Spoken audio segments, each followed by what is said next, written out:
up for failure here the last couple of weeks. But, yeah, I mean, you would have really done with Davante Adams. Because the one thing about Davante, too, Sparky, it doesn't matter who his quarterback is, right? Aiden O'Connell last week, Jimmy Garoppolo, Derek Carr on a down year, Brett Hundley that one year when nobody else performed except for Davante Adams.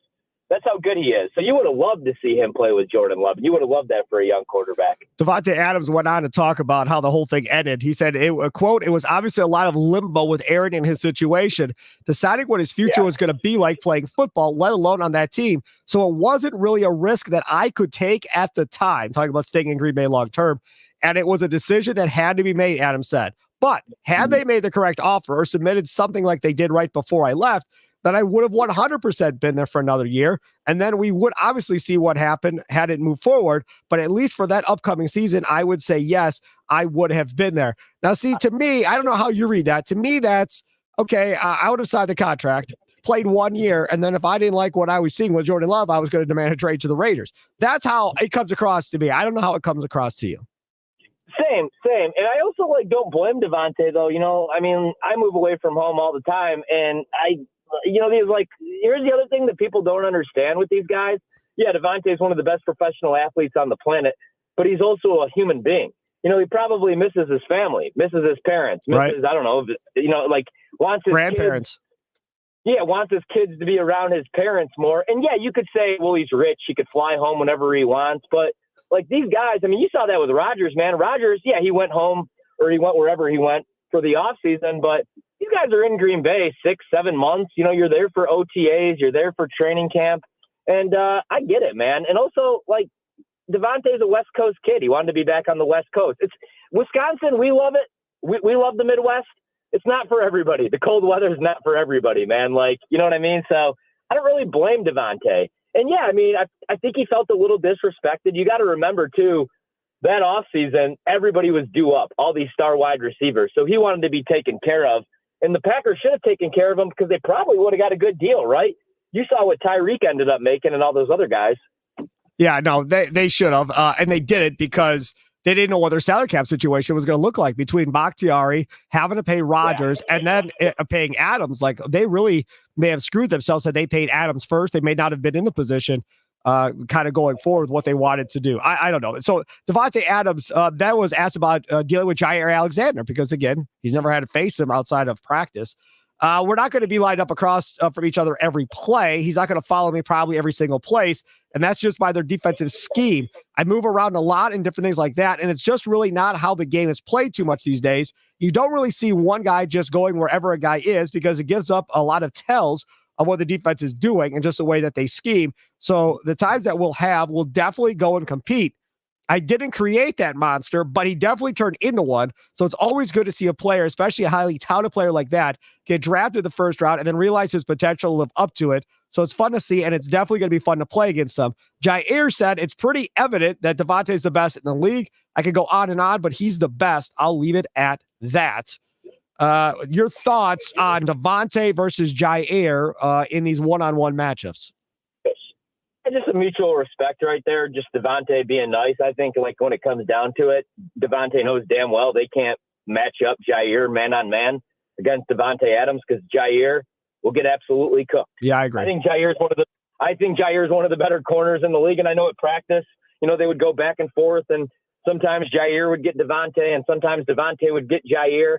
I think in a game, you line up Jair man on man against Davante all game long. Davante is going to finish with double-digit receptions, 150 plus yards, 2 touchdowns. You're going to have to get some safety help up top. I don't necessarily love the safeties for Green Bay, but you just can't play Davante and man. So I agree with everything that he said. And I still like Jair, man. That's not a knock on Jair. I don't think there's many corners that can defend Davante Adams. I think very highly of Davante Adams. I miss Davante just as much as I miss Rodgers, man. And so can't wait to see the matchup. I don't know how much we're going to see of the matchup. The only knock I have on Jair, since the shoulder injury, looks like he really shies away from contact the more I watch the All-22. Can't really blame him, man. You miss a whole year, you come back, and hard injury to come back from. Can't be really throwing that thing around, but Jair doesn't look like he's about that. He's about that life anymore when it comes to stopping.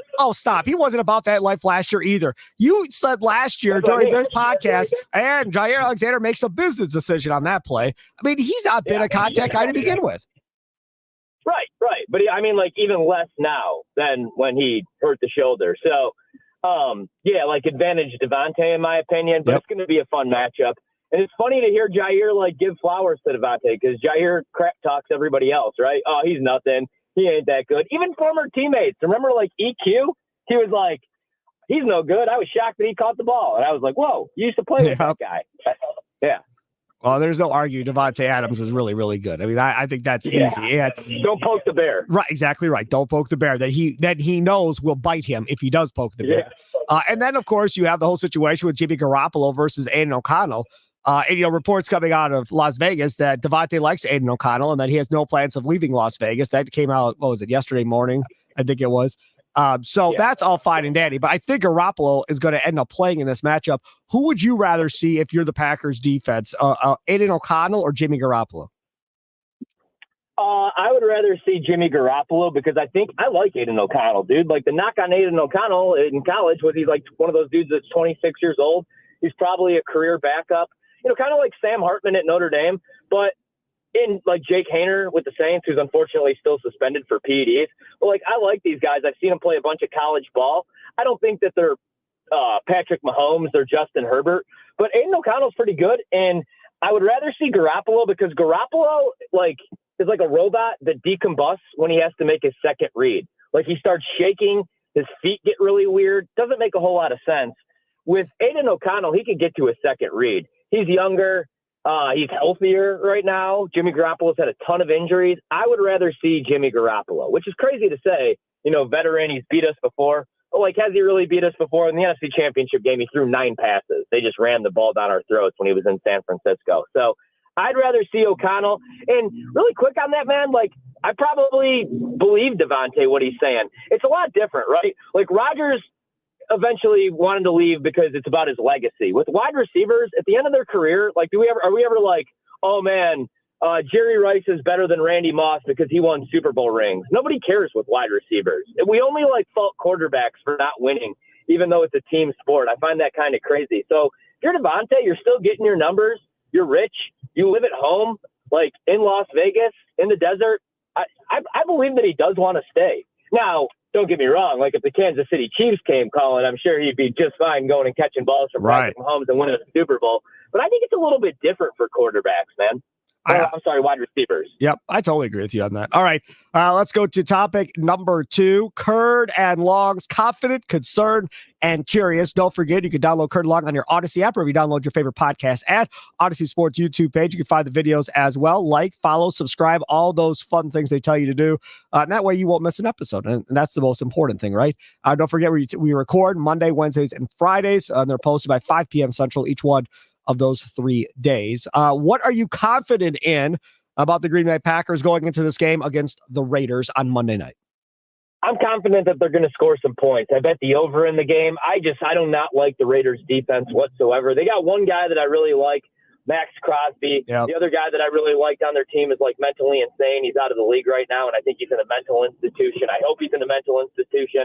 So that'd be Chandler Jones. So I think that the Packers are going to be able to have some success here. Unfortunately, we'll get to that in a little bit here, but I think they're going to look much better offensively. The Lions, we all talk about their offense, and we talk about Ben Johnson, their OC, and how good Goff looks, and, Jahmyr Gibbs and this and that.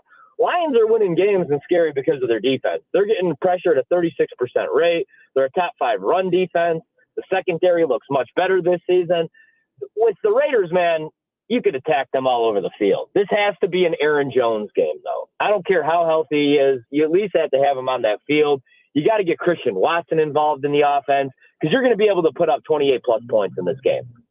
Yeah, I hear what you're saying. Interesting comments made by some of the Packers offensive linemen and Matt LaFleur. I was reading a Milwaukee Journal Sentinel piece earlier today.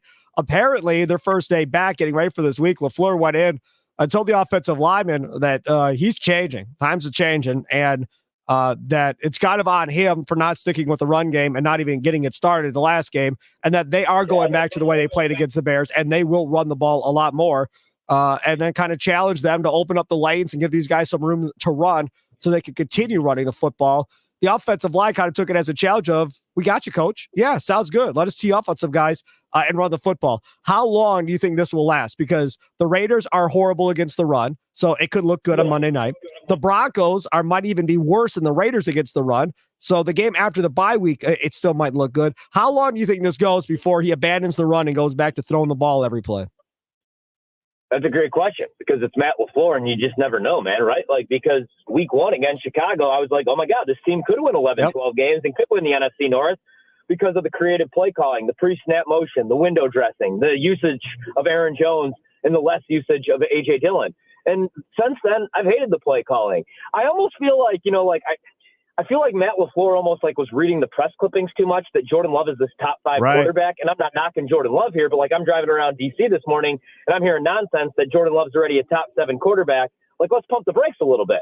This is his first year. He's only started 4 games. So let's just relax on all that and let's treat him like he's still, yes, a good quarterback, but a young quarterback with the youngest wide receiver room in the league. It'd be different if, like you said, Sparky, if you had Davante Adams out there, okay, then drop him back 35 times against Detroit.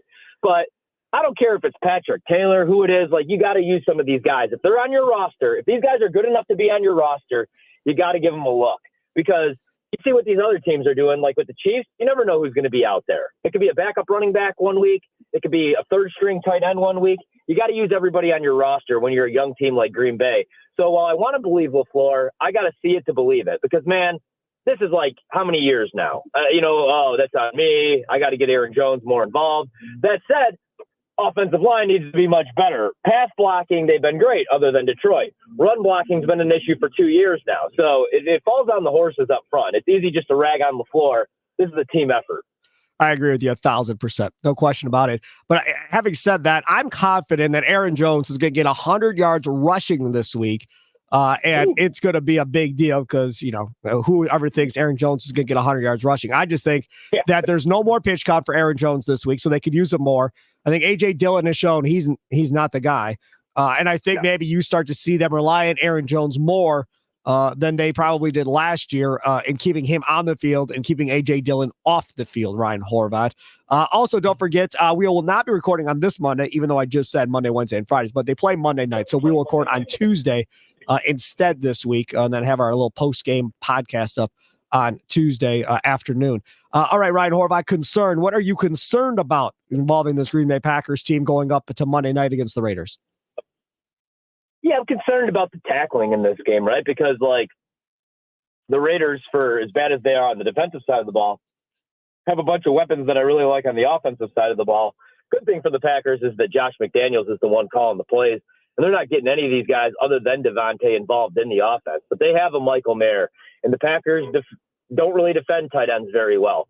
But I don't know that the Raiders know they have them because they don't use them. So that could be a good thing. Right. But, like, Josh Jacobs was the rushing leader last year. They're finally getting him going a little bit. So I worry, man, because you go back, you pop on the tape against Atlanta, they couldn't tackle Bijan. And, Bijan's shifty. He's younger. But, again, Jacobs just led the league with over 1,400 rushing yards last year. He can make guys miss. And then you have Davante Adams. And I think he's going to absolutely terrorize the Packers. I'm going to be playing the receptions prop, the receiving prop. I know for a fact he's going to score a touchdown. Even though he's dealing with an injury, he's been limited at practice, didn't practice one day this week. I think he plays in this game. It's a revenge game. So that's what I'm most concerned about. The defensive side of the ball, the tackling, the coverage on Davante Adams. Joe Barry against any offense with a pulse, pretty much. It doesn't matter who the quarterback is for me. Yeah, I think I'm concerned about Davante Adams, period. Because I think Davante Adams could say that, it's not going to be a big game with emotions. Once the whistle starts, it's just another game and so forth. You have to think Davante Adams is telling whoever is playing quarterback, I want 12 targets. At bare minimum, I want 12. If you want to throw me the ball 20 times, throw me the ball 20 times. Nobody out there is going to guard me. Stokes can't guard me. Rajul Douglas, there's no way he can keep up with me. And Jair, I got him. Just throw me the damn football and I'll win us this football game ourselves. Like, I'm concerned he goes for like 10 and 150 in this game or something crazy like that. And if that happens, they very well could lose this game to the Raiders. Yeah, absolutely. I mean, I think that that's what's going to happen. I don't know about losing to the Raiders, but I do think he's going off for 10 and 150. I mean, as long as Davante's out there, he's healthy. He goes off for 10 and 150 every week, 7 and 140. You know what I mean? Yep. Like, that's just his average stat line. Nothing's changed with Davante just because he's a couple of years older. Like, he hasn't lost a step at all. If anything, I don't think he's human. I think he gets better every year still. So I think that's a real concern, man. This defense against all those weapons, it's going to be a high-scoring game. Just don't, turn the ball over if you're the Packers. Easier said than done, I know, but, that's how you lose this game. You give the Raiders short fields. You turn the ball over in a game where maybe you're not going to get a whole bunch of stops. But I don't know, man, because Joe Barry also said that he was going to change up the run defense. They were going to do this and that. We've been talking about this team for 12 days since we've last seen them play a football game. So I don't know. Then we get to curious, and I'll start at curious. I'm curious to see whether or not they are going to start throwing more balls towards the tight end position than they have already in the past. If you look at this offense with Watson and Romeo Doubs, Jaden Reed, those three, and then Samori Toure to a degree, this should allow for Musgrave to have, 6, 7, 8 targets a game, something in that area. He's practicing, so he's not in concussion protocol anymore. He'll be ready to go on Monday night. I just think if you give Musgrave 7 or 8 targets a week, he's going to get you, 60, 70 yards every week and maybe a touchdown, because he's that difficult to guard for opposing defenses. And I think him getting hurt in that last game early on against the Lions really hurt the Packers' game plan as far as what they wanted to do, because the Lions have struggled covering tight ends in the past. And I think that was probably part of the game plan that they wanted to exploit. And with all due respect to the other tight ends on that team, they're not Luke Musgrave, and it kind of took them out of their game plan a little bit. What are you curious to see going into this game? Oh, yeah, no respect to the other tight ends for me. DeGuara can't play. I know he had some receptions wide open in that game, but, I'm not a DeGuara guy at all. That experiment needs to end. I don't care if he has 4 catches in garbage time against the Detroit Lions. Yeah, I mean, I think he was going to be involved a lot more in that game plan. Like you said, the Lions can't cover tight ends. Raiders can't really cover tight ends either. If he stays healthy, if he doesn't get concussed, he's going to get at least 6, 7 targets, because he's clearly the best tight end in that room and probably one of their better playmakers. So I agree there. I'm, like I said, man, I'm confident that they're going to score some points, right? I'm concerned about the defensive side of the ball. What I'm curious about is going to be how they defend Davante Adams, really, in this game, and just what they do differently, I guess, on the defensive side of the ball, because Joe Barry talks a big game this week, says, we got to be better against the run. Matt LaFleur is saying things like that. And Matt LaFleur, that's what I'm most curious about, right, is to see, what if they do give up 400 total yards, 500 total yards, something crazy in this game? Then what? Because Matt LaFleur rarely ever throws his guys or his coaching staff under the bus. And I kind of thought that he did that last Thursday night, whenever the hell that was. Yep.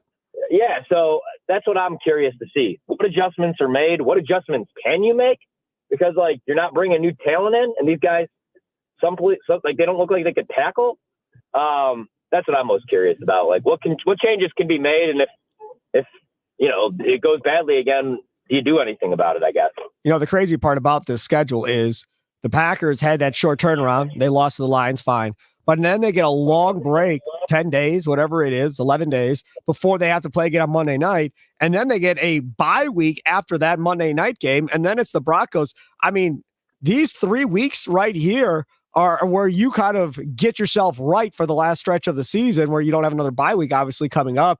That's a huge deal as far as trying to get guys healthy and back on the same page. I mean, you're going to have Watson and Jones and Musgrave. They're all going to be out there, hopefully, for the whole game without having to be on pitch counts, it doesn't sound like, going forward with Jordan Love. And now, again, Elton Jenkins is expected to be back at left guard. So the only guy that's not going to be a regular is Rasheed Walker, and he's going to have to be the regular left tackle more than likely the rest of the year. So pretty much you're going to be at full strength of what you'll look like the rest of the season coming up on this game Monday night. Yeah, this is a big stretch for the Packers because these are winnable games. You lose these games, season over, in my opinion, man. If you can't beat the Raiders, granted it's a road game, you've had extra time to prepare for this game. The defense isn't very good. They're not very well coached. Like, LaFleur needs to outcoach McDaniels. He needs to outcoach Sean Payton. Like, these are the games that you need to win. So we'll see, though. I think we're going to learn a lot about the Broncos this week, too, and I think they're going to beat the Jets. I don't know how Sean Payton loses a game to Nathaniel Hackett after running his mouth like that. So we'll find out a lot about this team the next couple weeks. This podcast is going to be really tough to do if they don't beat the Raiders and the Broncos. I'll tell you that, though, because I don't feel good about the rest of the schedule because these two teams are down. All right, let's go to the third one. Ryan's college and pro picks. Would you like to start with college or pro? Let's go pro, actually, today, because I unfortunately had, like, all my stuff wiped out of my computer, which really sucks because it's my whole life. So let's go pro, and let's start with, I like the Cowboys. I know I bet them at 4. I'd probably bet them all the way down to 3. I think the Cowboys actually beat the Niners. Game of the week, Sunday Night Football. San Francisco on paper looks really good, but there are some things, like if you dive into the metrics, that aren't great for them. They only have one offensive lineman that's grading out above replacement level right now. That's Trent Williams, who's still really good. Nobody's talking about it because Kyle Shanahan's a genius. Brock Purdy's getting rid of the ball really quickly. They have Christian McCaffrey. They have Deebo Samuel. They have Brandon Ayuk. They have all these weapons. But, when you go against Dallas, man, they got the number 1 pass rush in the league. So I think this week, the one way to attack the Dallas defense is usually across the middle, but Deebo Samuel is beat up. And if Dallas is getting constant pressure, I think San Francisco is going to have to use George Kittle more as a blocker in pass protection. So that kind of limits what you could do across the middle. And Dallas, man, I like Dallas a lot. Michael Gallup, 2 back-to-back 60-yard performances, looks healthy for the first time since 2019. Brandon Cooks, finally healthy. They got to use Tony Pollard more. Offensive line, one of the best in the league. I like Dallas to win this game. And look at how their seasons ended the last 2 years. Losing to San Francisco in the playoffs. So revenge game. I at least like the points with the Cowboys against the Niners. I think this Brock Purdy talk is insane. Not saying he's not a good quarterback, but he's not better than Dak. I'm sorry. College, I know I like the under in Oklahoma, Texas. I bet that one. I want to say it's still 60.5. I just, it's the Red River Shootout. Feel like everybody's going to want to bet the over here, but these two defenses are really good. They're both top 10 in the country. Texas's defense is really good. You can't run the ball on them. Are you going to be able to hit them with the explosive passing plays down the field? I'm not quite sure with Dylan Gabriel at quarterback. So I like the under in the Red River, I could talk today, shootout, 60.5. And one last one. I'm going to take the points with Louisville against my Notre Dame Fighting Irish. Notre Dame's schedule is just brutal this year, man. How do you continue to get up for these games? 3 weeks ago, Ohio State, you lose in heartbreaking fashion. Last week, against Duke, you need a last-second touchdown just to beat Duke on the road. College game days there. Now this week, you go on the road, you play Louisville.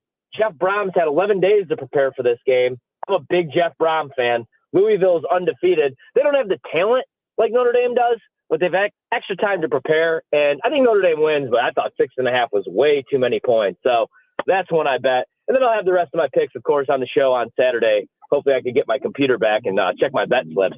This week's really weird in college. Not a whole lot for me. Yeah, Saturday morning, 8 a.m. Central Time on 12:50 a.m. The Fan, of course, 9 Eastern on all your BetQL radio stations around the country. Just look it up, whatever market you're in, at your BetQL station, and you figure out what time he's on at. Ryan Horvat tailgate to kick off that Niner Cowboy game. I just think it's simple. I think Kyle Shanahan owns Mike McCarthy. He owned him when he was in Green Bay, and he still owns him in Dallas. And I don't necessarily think that changes anytime soon. I really don't. Well, he can own him. I hope he doesn't win by 3 points. I hope he wins by 2 if he's got to beat him. I don't know. I like the Cowboys quite a bit this year. I think they win the Super Bowl. I think they could go to the Super Bowl. They got to stay healthy, though. And that's what this league comes down to. Yes. I liked them a lot more when they had their best cover corner in Travion Diggs, but he's out for the year. So I think they got to win this game, Dallas. They're talking a big game this week, so we'll see. Yeah, we will find out how that whole thing plays out. What are the weekend plans for Ryan Horvat? Is it you, a couch, and a TV pretty much, or do you actually have something else going on? It's my birthday this weekend, actually. My dad's supposed to be coming up today. Yeah, I tried to take the day off. They didn't give it to me. Instead, they gave me more work today. So what is that? You know how that goes. Is Monday your birthday? When's your birthday? Monday, yeah. So I wanted to go to the game, actually. I was hoping to go to Vegas for this one. My favorite team's playing in my favorite place on the planet. So I wanted to go to that game. Oh, yeah, I guess you know what, man? I'm betting I'm betting the over in the Packers Raiders game for one more that I could throw out there. I think there's going to be a bunch of points scored. Not going to bet the side in that game. But yeah, I'm just going to relax this weekend and watch a bunch of football. Great college slate. It's one of those weekends where I really want to watch the games. I don't want to bet on them a lot because I could see a lot of these going like either way this week. How often does that happen to you during a college football season where you just don't have a lot of strong takes on games? Not very often. Usually I've had like way too many bets. It's just like this week, a lot of these games are close to pick 'em. So, it's tough. And a lot of these numbers get beat up early. So like I like Texas A&M when they were 3-point dogs, they're down to like 1. That's the problem. Uh-oh. I think we lost Ryan Horvat. That's okay. Thanks to Ryan Horvat for joining us. No biggie there. That'll do it for another edition of Curd and Long. Don't forget, you can always watch these videos on the Odyssey Sports YouTube page. Like, follow, subscribe, and then download them on the Odyssey app or download them wherever you download your favorite podcast. And thanks for tuning into another edition of Curd and Long. Again, Packers, Raiders, Monday Night Football. We will not be doing another podcast Monday afternoon leading up to the game because that just is pointless at this point. So our next podcast we'll record at probably noon on Tuesday Central Time. We'll be live on the Odyssey Sports YouTube page. And then it'll drop later that afternoon. And you can hear the post-game wrap-up with Ryan Horvat and myself from BetMGM tonight. Follow Ryan Horvat on Twitter at Ryan Horvat. You can follow me at Sparky Radio. Enjoy the rest of your day and have a good weekend, everyone. We'll talk to you again on Tuesday. Toodles!